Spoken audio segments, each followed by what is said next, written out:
आज हम बात करने लगे हैं पिट्यूटरी ग्लैंड के बारे में, जिसका साइज़ स्मॉल होता है और पेयर साइज़ होता है, यानी कि जितना मटर का दाना होता है ना उतना ही साइज़ होता है। ठीक है, ये एक ऐसा ग्लैंड है जो कि लोकेट करता है बेस ऑफ द ब्रेन पे, जस्ट बिलो दी हाइपोथैलेमस के नीचे। ठीक है, अगर आप हाइपोथैलेमस की लोकेशन देखोगे तो हाइपोथैलेमस के नाम है थैलेमस के नीचे और ब्रेन स्टेम के ऊपर होता है। ठीक है, और ये बताया जा रहा है कि हाइपोथैलेमस के नीचे होता है पिट्यूटरी ग्लैंड। इवन थो it's tiny, it's often called a master gland. इसको हम क्या बोलते हैं? मास्टर ग्लैंड बोलते हैं, क्योंकि कंट्रोल करता है बहुत अदर दूसरे ग्लैंड्स जो कि आपके एंडोक्राइन ग्लैंड्स आपकी बॉडी में जो कि रिलीज़ करते हैं हार्मोन्स। ठीक है, आपको पता है दो किस्म के ग्लैंड्स पाए जाते हैं, एक्सोक्राइन और एंडोक्राइन। एंडोक्राइन बेसिकली क्या है? डकलेस ग्लैंड होता है। ठीक है, उसके अलावा हम इसके स्ट्रक्चर को देखें तो भाई देखो, इसकी दो लोब्स होती हैं, एक होता है एंटीरियर पिट्यूटरी ग्लैंड, दूसरा होता है पोस्टीरियर। ठीक है ना, एंटीरियर क्या होता है? आपका फ्रंट पार्ट। एंटीरियर क्या होता है? आपका फ्रंट पार्ट होता है। पोस्टीरियर क्या होता है? पीछे वाला। पोस्टीरियर पी से याद रख लो, पोस्टीरियर मतलब पीछे वाला और एंटीरियर मतलब फ्रंट पार्ट। ठीक है, मैंने आपको क्या बताया? पिट्यूटरी ग्लैंड क्या आएगा? स्मॉल है, पियर शेप्ड। ठीक है, पिट्यूटरी ग्लैंड क्या है? स्मॉल है या पियर शेप्ड। ठीक है, ये ऐसा ग्लैंड है जो कि क्या नाम है, ब्रेन की जो बेस है ना, बेस ऑफ द ब्रेन पे लोकेट करता है, जस्ट बिलो दी हाइपोथैलेमस के नीचे। ठीक है, इसको हम मास्टर ग्लैंड बोलते हैं और ये कंट्रोल करता है बहुत दूसरे एंडोक्राइन ग्लैंड्स को जो कि हार्मोन्स को रिलीज़ करते हैं। जैसे कि आप एंटीरियर पिट्यूटरी ग्लैंड जो कि फ्रंट पार्ट है पिट्यूटरी ग्लैंड का, वो प्रोड्यूस करता है कौन कौन से हार्मोन? जीएच यानी ग्रोथ हार्मोन, जो कि क्या करता है? रेगुलेट करवाता है ग्रोथ एंड मेटाबॉलिज्म। ठीक है, ग्रोथ करवाएगा।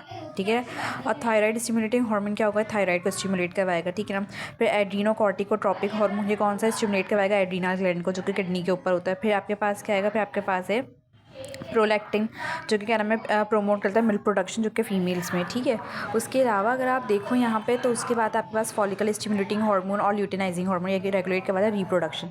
जब रिप्रोडक्शन का प्रोसेस स्टार्ट होता है तो फिर फॉलिकल स्टिमुलेटिंग हार्मोन और ल्यूटिनाइजिंग हार्मोन रिलीज़ होते हैं। अब हम पीछे वाले बैक पार्ट पे जाते हैं, पोस्टीरियर पे। ये स्टोर करता है और रिलीज़ करता है hormone made by the hypothalamus. Posterior pituitary gland basically अपने हार्मोन्स नहीं बनाता, एंटीरियर जो लोब होती है वो अपना बनाता है, और जो पोस्टीरियर होता है वो क्या करता है? जो हाइपोथैलेमस बनाता है और स्टोर करवा देता है पोस्टीरियर के पास, जैसे ऑक्सीटोसिन। ठीक है, ये जो ऑक्सीटोसिन है इन्वॉल्व होता है चाइल्ड बर्थ में एंड बॉन्डिंग में। ठीक है, चाइल्ड बर्थ और बॉन्डिंग का मतलब ये है कि जब जब क्या नाम है, डिलीवरी का टाइम आता है तो ऑक्सीटोसिन रिलीज़ होता है। ठीक है, और जब मिल्क प्रोडक्शन को बढ़ाने के लिए भी ऑक्सीटोसिन रिलीज़ किया जाता है।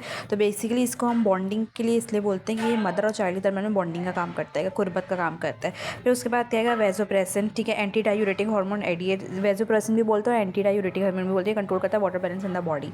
ठीक है, उसके बाद क्या नाम है, आपके पास फंक्शंस आ जाएंगे। कंट्रोल करता है growth, metabolism, reproduction and water balance, works closely with the hypothalamus which tell it when to release hormone. Hypothalamus basically इसको बताता है कि अब रिलीज़ करो, इसलिए हाइपोथैलेमस को हम बोलते हैं master of the master gland. जो एंटीरियर लोब है ना पिट्यूटरी ग्लैंड की, वो अपनी ही सिक्रीशंस अपनी बॉडी में फैलाता है, लेकिन जो पोस्टीरियर लोब है वो हाइपोथैलेमस की ही बनाई हुई को आगे पहुंचाता है। बात समझ आ गई?